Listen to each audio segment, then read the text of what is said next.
Welcome to the Government News Brief for Thursday, December 8, 2016. In the news, Junior Finance Minister says tax measures in 2017 budget will ease financial burdens. Tackling domestic violence will be heightened with the revival of the National Task Force for the Prevention of Sexual Violence and the Department of Citizenship to improve visa and other registration services in 2017. Stay tuned for these and other stories.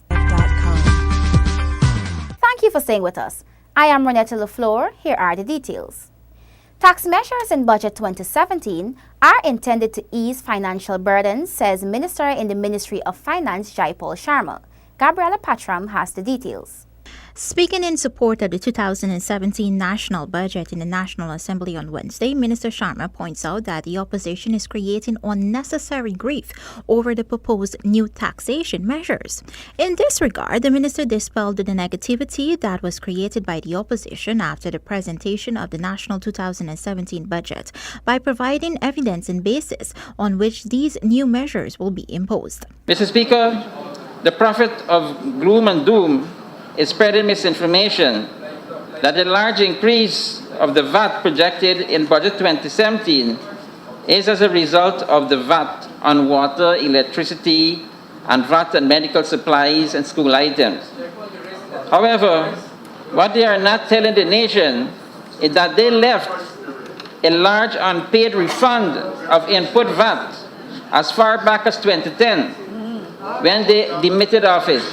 And this is part of the mess we're speaking about. Government has, however, maintained that taxes on utilities will not affect the majority of the population, while taxes on medical supplies will only affect private healthcare institutions. The opposition continues to call on the government to withdraw the presentation of the 2017 budget. Mr. Speaker, the movement of items from the zero-rated list to the exempt list, also the 14% VAT imposition on other essential items and services spells disaster to our people. Minister Sharma alludes to debt payments that are being cleared by the current administration due to mismanagement under the previous administration. The government is now left to pay $3.7 billion in VAT refund debt. GRA VAT refunded paid in 2016 total $3.7 billion. Therefore, the revised 2016 figure in Budget 2017 represents a net VAT, which resulted in a larger than usual variance when you try to compare 2016 to 2017 projected VAT collection. And the opposition now is claiming that this increase is because of the VAT that will be now imposed, but it's because we were paying off their debt. While the imposition of taxes is being debated, it has been noted that as of 2017, employed persons will now receive increased salaries. This is as a result of the increased taxes threshold from $720,000 per annum and personal income tax rate for persons earning less than $180,000 per month being reduced. For the Government News Brief, I'm Gabriela Patram. The National Task Force for the Prevention of Sexual Violence will soon be revived to better tackle the scourge of domestic violence. More in this report.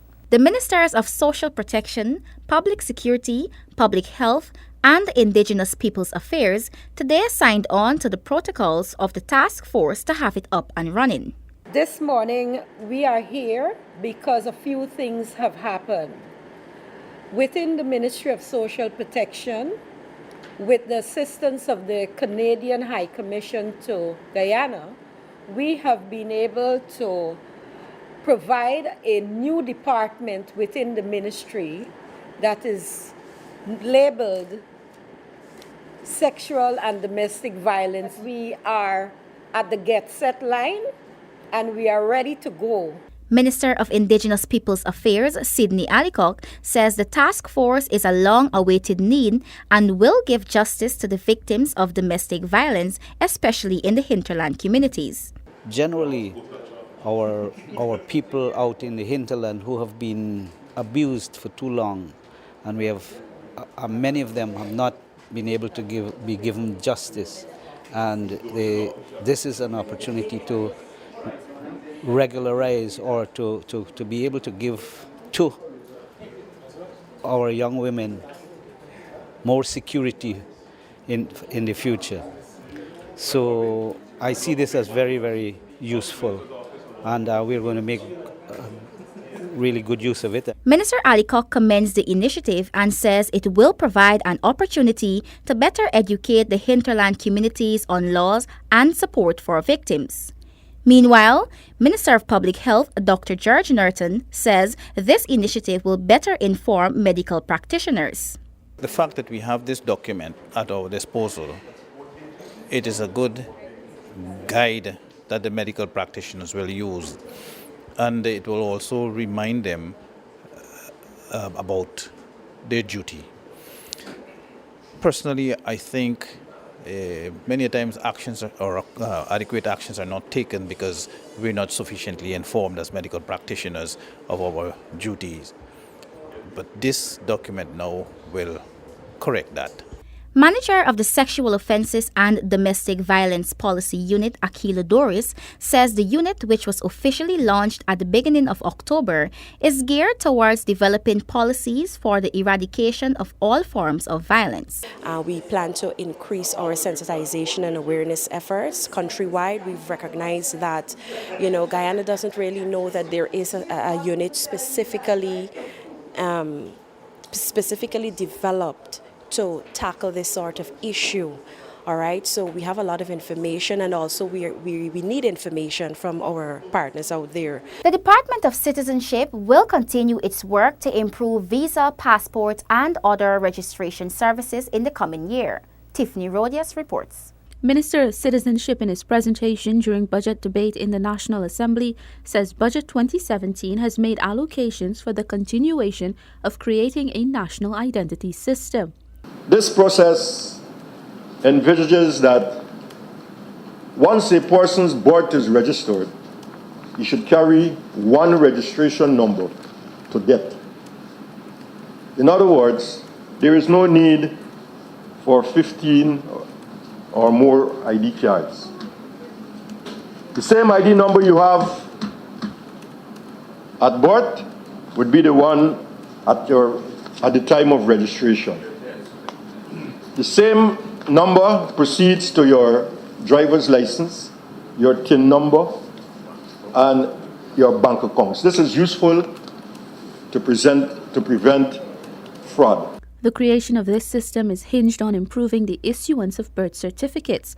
Minister Felix says that works have commenced on digitizing the records at the General Registrar's office. Already a project has commenced and is continuing to build the database of records between 1987 and the current period. There is another period between 1896 and 1986, which should commence shortly. This project is about to commence as the procurement process is being pursued. When both projects are completed, we would be prepared to print our birth certificates and achieve faster searches for birth records, reduction of time it now takes to produce a birth certificate. The system would become a reliable database to create a national identity system which is supported by biometric features. Currently, the government is working with UNICEF to ensure that all children are registered at birth, especially in the hinterland regions. Meanwhile, Budget 2017 has also made allocations for decentralizing passport application services, Minister Felix points out. By decentralization, this government seeks to improve efficiency of the system by allowing the acceptance of applications for passports to be a regional activity, and the completed passports are returned and delivered in the regions, and consequently deliver a higher quality of service to our citizens. Budget 2017 has made allocations for the construction of passport offices in Linden and New Amsterdam. Minister Felix says that Mabaruma and Bartica are other towns under consideration for passport offices. For the Government News Brief, I'm Tiffany Rogers. E-government initiatives have been allocated $1.58 billion. 114 million of that sum has been earmarked for the provision of public internet access at over 600 government buildings. Delicia Haynes tells us more. Minister of Public Telecommunications Catherine Hughes says that the Public Internet Access Points, PIAPs, will increase the opportunities and channels through which thousands of individuals will access online resources. This is part of government's aim to reduce the digital divide and increase digital interaction with the government. Minister Hughes was at the time making her contribution to the 2017 national budget debates in the National Assembly.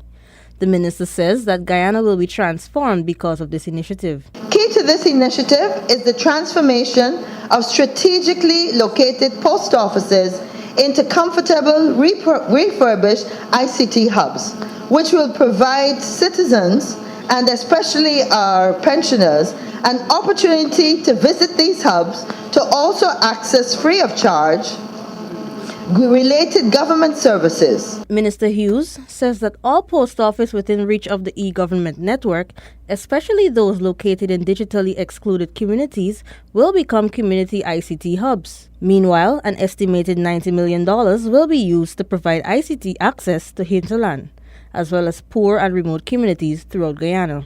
We intend to expand the reach of government services to the hinterland.